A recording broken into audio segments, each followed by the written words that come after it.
Now, let's talk about the hands. How do we position our hands, whether you are standing or sitting or being photographed? Take note of the following points. Some examples of hand positions. First, both hands on the sides.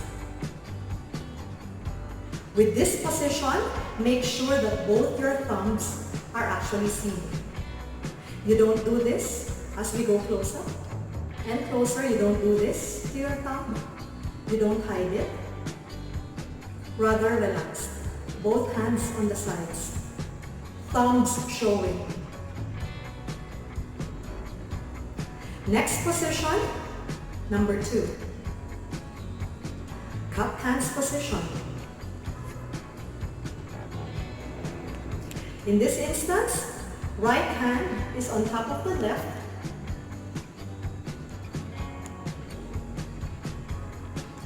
And let me show you another variation. This time around, left hand cupped over the right. You don't want to place this too close to your chest as it will thicken it and make you look wider. Angle it a little below the waist level. Next, we have what we call interlaced. Interlaced is when we do this to our hands and fingers.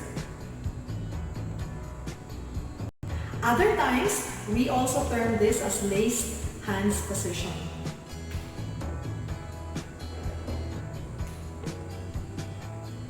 From this position, we move on to the fourth one, which is what we call crossed arms position. This is how we do the crossed arms position. If you notice, the fingers are actually seen. I am not hiding it, because this can actually make one look very intimidating, if not bossy. Again, expose and show your fingers. Next one we have is what we call a T-square. How do you do a T-square? Simply like this.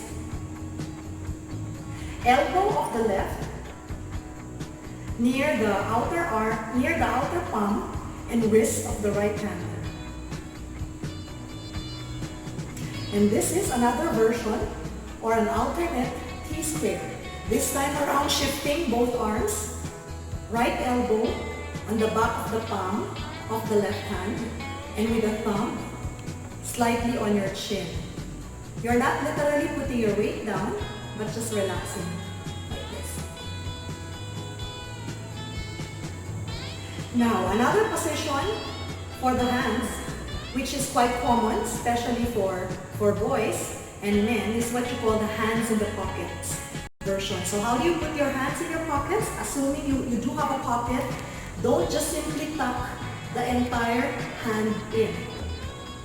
Because in the hands in pocket position, make sure that the thumb is actually seen. So you want to be able to expose the thumb. So if you're going to tuck the rest of the fingers, make sure the thumb is actually seen. So again, hands in pocket position, make sure one finger or the thumb is actually seen.